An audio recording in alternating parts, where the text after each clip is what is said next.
Nah, di sini kami akan melakukan praktikum bimbingan kelompok dengan materi manajemen waktu dengan teknik diskusi.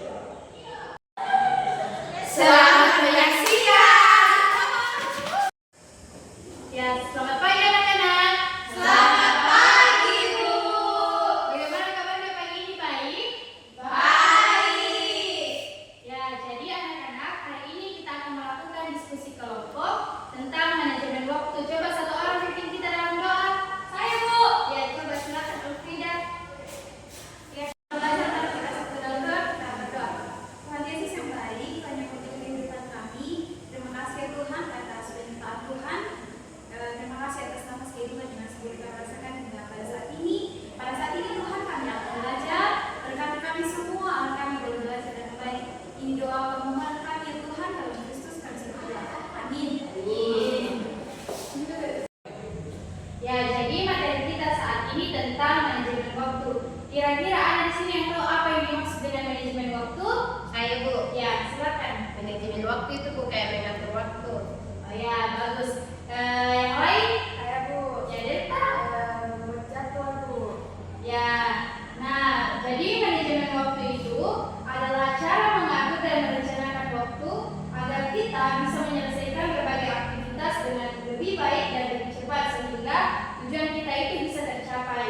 Nah, kemudian tujuan dari manajemen waktu itu membantu kita mengatur waktu dengan lebih efisien dan efektif sehingga dapat meningkatkan produktivitas dan mencapai tujuan lebih cepat. Kemudian dengan perencanaan yang baik, kita dapat mengurangi stres, menghindari penundaan, dan memastikan bahwa waktu yang digunakan untuk aktivitas yang paling penting. Ya, selanjutnya yaitu dampak positif manajemen waktu. Kira-kira di sini ada yang tahu apa dampak positifnya?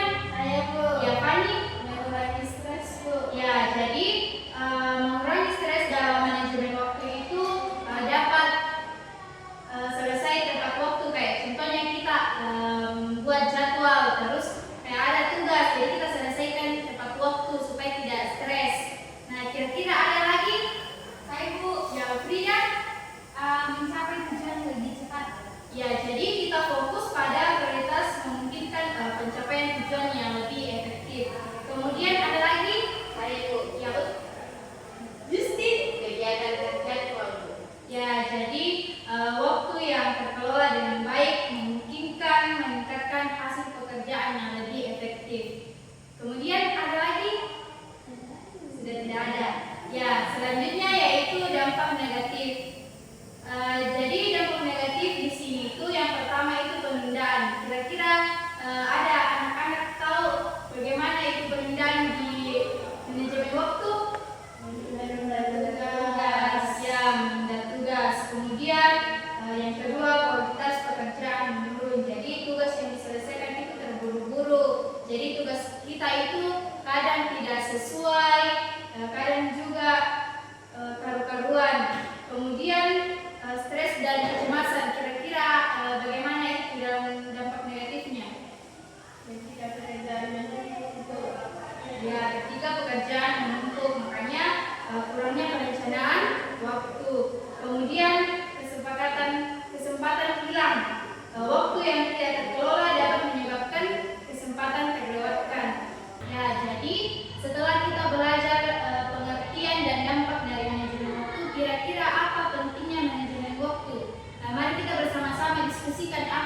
Jadi kita tentukan dulu apa yang kita akan lakukan, maksudnya kegiatan apa yang kita akan lakukan.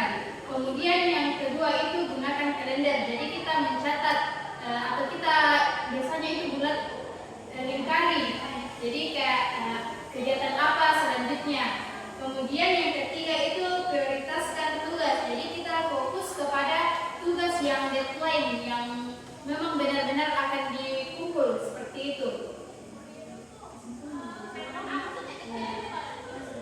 Jadi kesimpulan dari materi kita saat ini yaitu manajemen waktu yang efektif sangat penting untuk meningkatkan produktivitas dan mencapai keseimbangan antara pekerjaan dan kehidupan pribadi. Dengan mengidentifikasi prioritas, merencanakan dengan baik, dan mengelola gangguan, kita dapat mencapai tujuan kita dengan lebih efisien.